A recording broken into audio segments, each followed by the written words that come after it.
नमस्कार। आप सभी का बहुत बहुत स्वागत है आपके पसंदीदा कार्यक्रम जिंदगी विद ज्योतिष में और मैं हूं आपके साथ रश्मि मनन। दर्शकों, जैसे कि आप सभी जानते हैं, हम लोग आपके समक्ष उपस्थित होते हैं ताकि आप लोगों का जीवन आसान बन सके।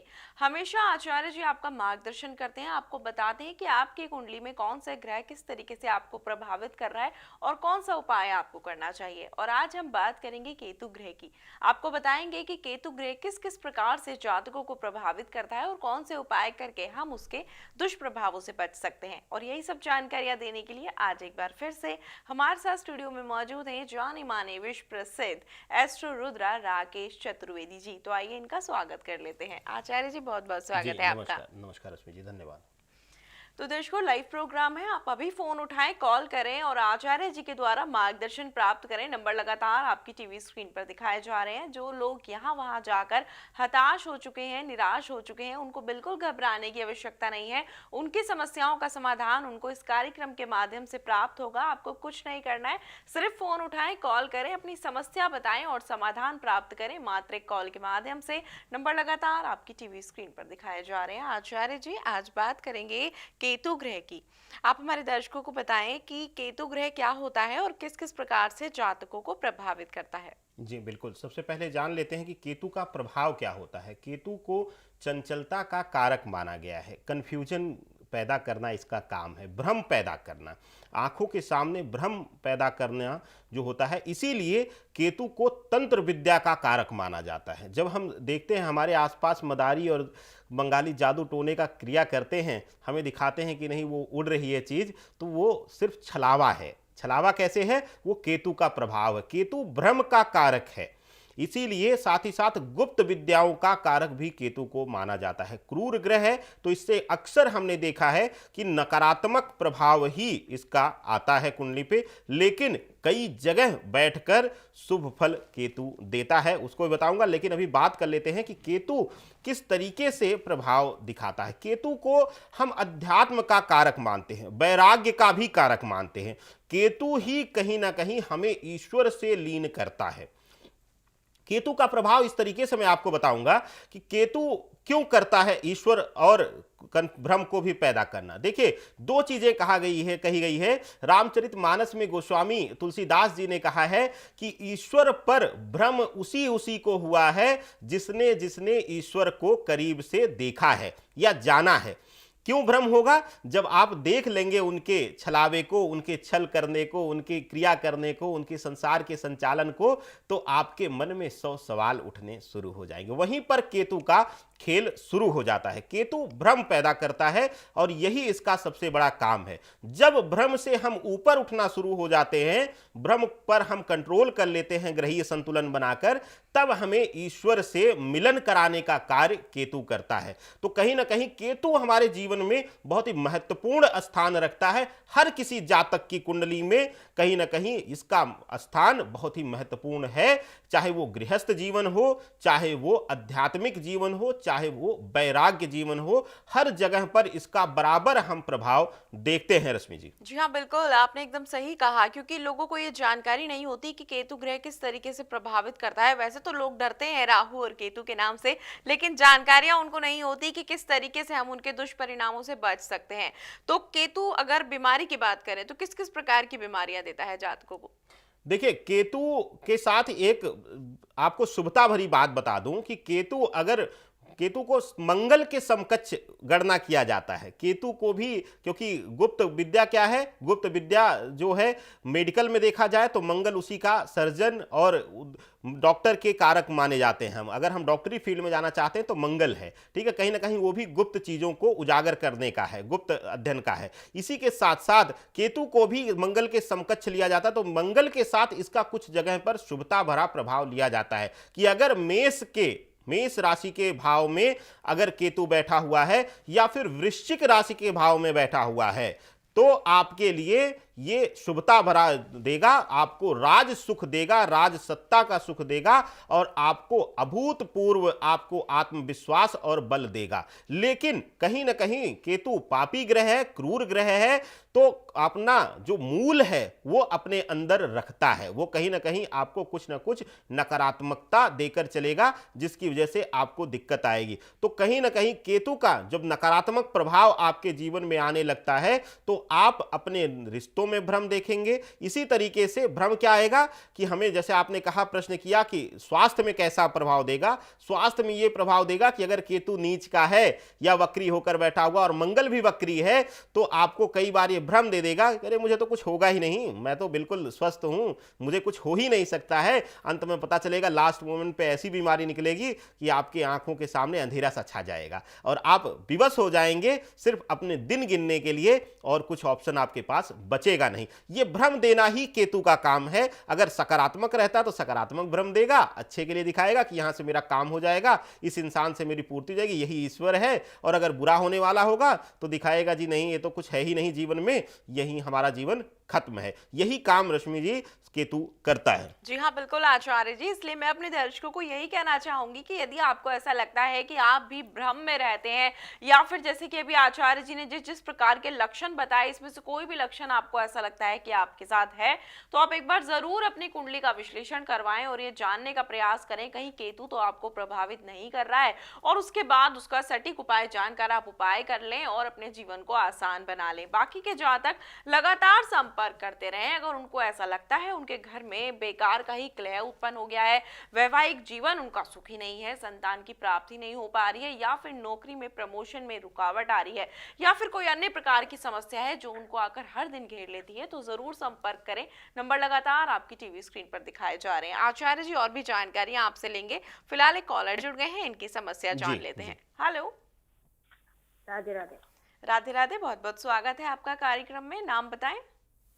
जी, मेरा नाम रेनू है, मेरे बेटे का नाम प्रवीण है। जी, बेटे का नाम दोहरा है? प्रवीण। प्रवीण जी के बारे में जानना है आपको? हाँ जी। जी बिल्कुल, आप उनकी जन्म की तारीख बताएं। 29 अगस्त जी 1995। जी बिल्कुल, जन्म का समय और स्थान बताएं। रात्रि के 1:28 जोधपुर, राजस्थान। जी, क्या जानना चाहती हैं आप? इसकी जॉब कब तक लग जाएगी, क्या उपाय करें? जी जी बिल्कुल, निश्चिंत हो जाएं। आचार्य जी जन्म पत्रिका तैयार कर रहे हैं, अवश्य ही आपका मार्गदर्शन करेंगे। समय, जन्म समय क्या बताया? 1:28 जोधपुर का। जी हाँ, 29 सुबह।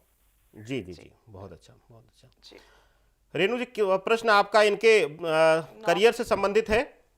हाँ जी, इनकी जॉब कब तक लगेगी, अभी बेरोजगार बैठा है। जी जी रेणु जी, मैं आपके प्रश्नों का जवाब दे देता हूं। अभी इनके कुंडली में जो प्रभाव दिख रहा है, शुक्र 3rd हाउस में वक्री होकर बैठा है सूर्य के साथ युति बनाकर, और साथ ही साथ शनि जो है 9वें भाव में वक्री होकर बैठा है, कहीं ना कहीं कार्य क्षेत्र का भाव है ये, तो शनि से पीड़ित इनकी कुंडली दिख रही है। और 11वें भाव में केतु बैठकर इनको स्वभाव से अति चंचल और कई जगह इनको कुछ गलत संगति में भी डालता है। मंगल राहु की भी 5म भाव में युति कहीं ना कहीं कुंडली को पीड़ित भाव देती है। आपको इनके लिए मंगल और शनि से संबंधित उपाय कराना है और उसके बाद आपको कुछ लाभ मिल पाएगा। एक बार अगर आपके पास समय रहे तो कार्यालय के नंबर पर कॉल करके अपॉइंटमेंट ले लें, टेलीफोनिक अपॉइंटमेंट ले लें और बात कर लें आप व्यक्तिगत रूप से, क्योंकि इसका पूर्ण विवेचना करने के बाद ही आपको इसका सही सोल्यूशन मिल पाएगा। यह बेस्ट रहेगा आपके लिए कि जल्द से जल्द इस कुंडली के लिए उपचार कर लें, क्योंकि शनि वक्री होकर इनको कहीं ना कहीं विफलता का योग बना रहा है और मानसिक रूप से केतु इनको उलझा देगा, मानसिक रूप से असंतुलित भाव इनके अंदर पैदा कर देगा। तो बहुत जरूरी है आपके लिए सही उपचार कराना इनके लिए ज्योतिषीय ढंग से। अगर आप समय पर निर्णय नहीं लेंगे तो कहीं ना कहीं इसका दुष्परिणाम आपको भुगतना पड़ सकता है। जी हाँ बिल्कुल रेणु जी, ऐसा इसलिए कह रहे हैं क्योंकि आप ये चीज जान ले कि कार्यक्रम के समय का अभाव होता है और पूर्ण रूप से जानकारियां देना संभव नहीं हो पाता है। तो बेहतर होता है कि आप व्यक्तिगत रूप से मिलें और पूर्ण रूप से कुंडली का विश्लेषण करवाकर उपाय जानने का प्रयास करें और उस उपाय को करके अपने जीवन को आसान बनाएं। तो लगातार संपर्क करते रहें और अपने जीवन को आसान बनाने के सटीक उपाय जानते रहें, आचार्य जी के द्वारा मार्गदर्शन प्राप्त करते रहें। नंबर लगातार आपकी टीवी स्क्रीन पर दिखाया जा रहे हैं, व्यक्तिगत रूप से मिलना चाहते हैं तो अपॉइंटमेंट फिक्स करवा सकते हैं। संस्थान के नंबर भी लगातार आपकी टीवी स्क्रीन पर फ्लैश किए जा रहे हैं। तो आचार्य जी, जैसे कि अगर हम केतु की बात कर रहे हैं तो केतु क्या व्यापार संबंधित समस्याएं भी उत्पन्न कर देता है? बिल्कुल करता है। इस तरीके से करता है कि इसका एक भाव भी बता दूं। हालांकि इसका इस घर का व्यापार से कोई लिंक नहीं है, लेकिन नौकरी और व्यवसाय इससे प्रभावित कैसे होता है ये मैं आपको बताऊंगा। द्वितीय भाव का केतु कहीं ना कहीं धुर विरोधी आपको बनाता है, अत्यंत विरोधी आपको बना देगा। कोई कहेगा जी ये सड़क में गड्ढा है, आप कहोगे नहीं जी ये तो बिल्कुल प्लेन है। भले आपको 4 फीट गड्ढा दिख रहा होगा, उसमें गिर के आपको चोट लग जाएगी, लेकिन आप मानने को तैयार नहीं होंगे कि सड़क में गड्ढा है।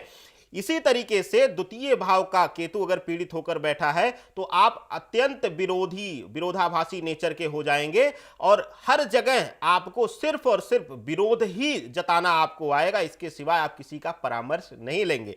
तो कहीं ना कहीं जब आदमी अहम हो जाता है और अपने अंदर ही सब कुछ सच दिखना शुरू हो जाता है तो वहां आदमी को दुष्परिणाम भुगतना पड़ता है। इस तरीके से आपको नौकरी व्यवसाय में अहम देगा, आपके सीनियर आपके अगेंस्ट रहेंगे, आपके कहीं ना कहीं व्यवहार से बर्ताव से वो नकारात्मकता का भाव आएगा। इसी तरीके से व्यवसाय में भी आपको यही भाव पैदा करता है केतु द्वितीय भाव में बैठकर अगर कहीं से पीड़ित होता है तब तो फिर माशाअल्लाह काम ही हो गया आपका। तो कहीं ना कहीं आपको अहमी बना देता है, अहंकारी बना देता है, तो वहां आपका लॉस होना निश्चित है। वहां आपके लिए आपका मान, आपका घमंड, आपका अभिमान कहीं ना कहीं आपको गड्ढे में डुबोता है। ये काम केतु करवाता है अन्य अन्य ग्रहों के साथ युति या दृष्टि बनाकर। अंतर बस यही आएगा। जी जी बिल्कुल आचार्य जी, आपने ये बहुत ही महत्वपूर्ण जानकारी दी है। साथ ही मैं आपसे जानना चाहूंगी, क्या जैसे कहते हैं हमारी कुंडली के अंदर तमाम प्रकार के दोष भी बन जाते हैं, योग भी बनते हैं, वह सब ग्रहों पर ही निर्भर होते हैं। तो अगर हमारी कुंडली के बारे में हम बात करें तो केतु के कारण कौन सा दोष कुंडली में देखा जाता है? देखिए केतु के साथ अगर देखा जाए तो मंगल के साथ इसका थोड़ा सा स्वभाव सही रहता है, लेकिन कहीं ना कहीं अगर ये वक्री है तो किसी के साथ भी, क्योंकि हम जानते हैं कि दुष्ट प्रवृत्ति के लोग कहीं कितनी भी सुसंगत में बैठ लें, वो राम कथा सुन रहे होंगे तब भी वहां पर कुछ ना कुछ अपशब्द ही निकाल रहे होंगे। तो इसी तरीके से केतु का प्रभाव लिया जाता है। केतु अगर गुरु के साथ बना रहा है, चंडाल योग बना रहा है और वहां पर, तो आपके रिश्तों में भ्रम पैदा कर देगा। गुरु के साथ अगर छोड़कर शनि के साथ युति बना रहा है, अगर अष्टम भाव मृत्यु भाव में बना रहा है या 12वें भाव में बना रहा है तो कहीं ना कहीं ऊपरी प्रभाव का, तंत्र बाधा का या प्रेत बाधा का असर दिखाएगा। इसी तरीके से अलग अलग भाव में केतु जाकर अलग अलग चीजों को प्रभावित करता है, क्योंकि केतु जो है वो मन का कारक है। मन से, इच्छा शक्ति से ही भ्रम पैदा होता है।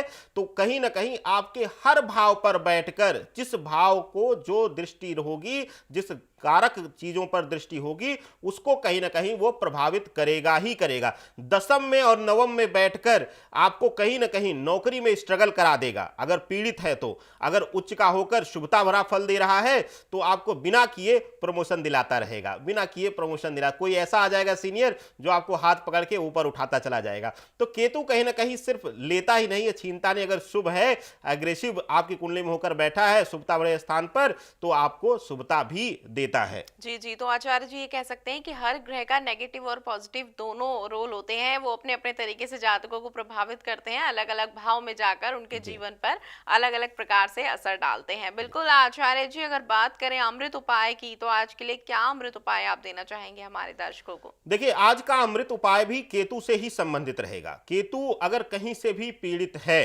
आपके लिए या आपकी कुंडली में, तो बेहतर तरीका है कि आप सही तरीके से किन ग्रहों की वजह से पीड़ा बन रही है, किन ग्रहों से पीड़ा बन रही है, ये पता करवा के, कुंडली विवेचना करवा के उसके बाद उपाय लें। लेकिन अगर सामान्यतः हमसे आप पूछेंगे केतु के लिए प्रभाव को शांत करने के लिए, तो आपके लिए सबसे बेस्ट होगा कि आप अपने हाथ से बेसन की रोटी बनाएं, उसमें थोड़ा सा मक्के का आटा भी मिला लें, उसको बनाएं और उस पर कच्चा सरसों का तेल हल्का सा लेपन कर दें, बहुत हल्का सा, और ले जाकर अपने गली मोहल्ले में या कहीं भी सार्वजनिक स्थान पर स्ट्रीट डॉग्स को उसको डाल दें। और आप देखेंगे कि जब शुरू में आप डालना शुरू करेंगे, देना शुरू करेंगे, तो कुछ दिनों तक वो उसको मुंह नहीं लगाएंगे या उसको खाएंगे नहीं। लेकिन जिस दिन से आप देखें कि अगर उन्होंने खाना शुरू कर दिया तो समझिए केतु ने आपका भोजन ग्रहण कर लिया और अब से आपको फायदा मिलना शुरू हो जाएगा। ये एक साधारण और सटीक अमृत उपाय है। अगर गृहस्थ जीवन में हैं आप और आप कुछ खर्च नहीं करना चाहते या आपके पास समय अभाव है कहीं जाने का, कहीं पूजा पाठ या तंत्र कराने का, तो आपके लिए सबसे सटीक माध्यम है। अन्यथा आप बेस्ट रहेगा कॉल करके समय लेकर, अगर आप मुझसे चाहें या किसी भी जो आपका विश्वास पात्र ज्योतिषाचार्य हो उससे आप परामर्श लेकर और कुंडली विवेचना करा के सही तरीके से, सही ग्रहीय ढंग से उसका मंत्र जाप हो। और साथ ही साथ अगर हो सके तो शिव वास के समय अगर पार्थिव शिवलिंग के साथ शिवाभिषेक होता है, रुद्राभिषेक होता है, तो वो बहुत ही उत्तम माना जाता है केतु के नकारात्मक प्रभाव को दूर करने के लिए। जी हाँ, बिल्कुल आचार्य जी, ये जो उपाय है उम्मीद करती हूँ सभी लोग करेंगे और उनको इनसे लाभ भी प्राप्त होगा, क्योंकि आप बताते ही ऐसे उपाय हैं जिनको करने के बाद काफी लोग कॉल करके भी बताते हैं कि उनको इतना लाभ हुआ है कि अब उनको यहाँ कॉल करने के बाद कहीं और जाने की आवश्यकता ही नहीं है। तो आचार्य जी, जैसे आप हमेशा हमारे जो है दर्शक हैं उनको कोई ना कोई महत्वपूर्ण बात बताते हैं, कभी उनकी भ्रांतियां दूर करते हैं, जिज्ञासा दूर करते हैं, तो आज मैं आपसे जानना चाहूंगी कि घर के अंदर तुलसी का पौधा यदि लगाएं तो कहाँ लगाएं, क्योंकि लोगों को जानकारी नहीं होती, पूजा पाठ की जानकारी नहीं होती, खासकर जब जल अर्पण करते हैं। कहते हैं कोई भी हवन अनुष्ठान होता है जाकर पौधे में जल दे देना चाहिए, तो क्या वो तुलसी के पौधे में हर प्रकार का जल दे सकते हैं या नहीं? बिल्कुल दे सकते हैं। और दो चीजें यहां पे मैं एक चीज और आपको करेक्ट कर दूं कि अक्सर आपने सुना होगा और या आप सब भी टोकते होंगे कि अरे आज संडे है, आज मंगलवार है, आज तुलसी के पत्ते ना तोड़िए। इस भ्रांति को भी अपने मन से दूर कर लीजिए। ईश्वर ने मां तुलसी के रूप में हमें एक औषधि दिया हुआ है कि अगर कुछ भी असाध्य रोग है तो उससे अगर हमें कुछ मेडिकल सहायता नहीं मिल पा रही है, वैद्य की सहायता नहीं मिल पा रही है, तो वो हमारे जीवन में एक पर्याप्त वैद्य हैं, वो आकर बैठे हुए हमारे आंगन में, तो उसका पत्ता आपके लिए क्यों नहीं तोड़ना चाहिए? किस पेड़ का नहीं? जिस पे आप जल दे रहे हो, जिसका आप पूजन कर रहे हो। अगर आपने बगल में ही एक गमला और रखा हुआ है, लगाया हुआ है, उसमें आप पूजन नहीं कर रहे हैं, तो उसका पत्ता आप तोड़ सकते हैं। अब आते हैं बात की कहां रखें। देखिए, कुछ दिशाएं निर्धारित की गई हैं ज्योतिष शास्त्र में और साथ ही साथ वास्तु शास्त्र में। आप सबको काल की दिशा का ज्ञान होगा, जिनको ना हो वो देख लें। अपने आंगन में उत्तर के दिशा से लाइन खींचे, जो मध्य आएगी कोण, उत्तरी कोण से लेकर उत्तर पूर्व कोण से दक्षिण पश्चिम की कोण को लें, और मध्य जो आता है वो काल का स्थान लिया जाता है, वो काल का पेट लिया जाता है वहां पे, और लिंग स्थान लिया जाता है। तो कहीं ना कहीं वहां पर अगर आप रखते हैं, इसीलिए आंगन में रखने का था प्रावधान, और वो भी उसी दिशा में रखा जाता है, क्योंकि माना जाता है कि एक तुलसी दल मात्र से, चाहे वो देव हो, चाहे दानव हो, चाहे मानव हो, चाहे कोई भी तंत्र हो, कोई तांत्रिक हो, वो तुलसी माँ का भोग लगाते ही उस तुलसी दल से उसका पेट भर जाता है। तो काल का पेट अगर भरा रहेगा तो आपके घर में कभी भी अकाल नहीं पड़ेगा। ये बहुत महत्वपूर्ण जानकारी है।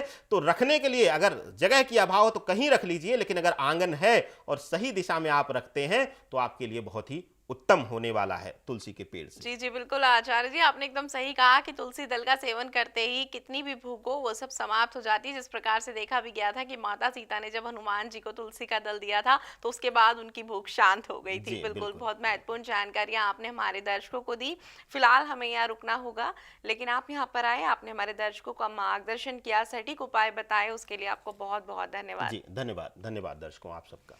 तो दर्शकों, आप भी नंबर्स पर कॉल कर सकते हैं। यदि आप यहाँ वहाँ भटक कर थक चुके हैं तो आपको बिल्कुल घबराने की आवश्यकता नहीं है, क्योंकि जिंदगी विद ज्योतिष के माध्यम से आप अपनी जिंदगी को आसान बना सकते हैं। ज्योतिष होती इसलिए, कुंडली हमारी इसलिए होती है जिससे कि हम अपने जीवन में होने वाली हर समस्या या फिर उत्पन्न होने वाली हर समस्या के बारे में जानकारियां प्राप्त कर सकें और समय रहते उनके उपाय करके उनको जड़ से समाप्त कर सकें। तो यदि आप भी ये चाहते हैं कि आपकी समस्याओं के बारे में आपको पता लग जाए तो जरूर संपर्क करें। में आप कार्यक्रम के बाद भी संपर्क कर सकते हैं और ज्योतिषाचार्य के माध्यम से अपने जीवन को आसान बना सकते हैं। आप आचार्य जी से आकर मिल भी सकते हैं। नंबर लगातार आपकी टीवी स्क्रीन पर दिखाए जा रहे हैं। फिलहाल समय का अभाव है, हमें यहाँ रुकना होगा, लेकिन आपसे होगी फिर से मुलाकात अगले एपिसोड में। तब तक के लिए दीजिए आज्ञा। नमस्कार।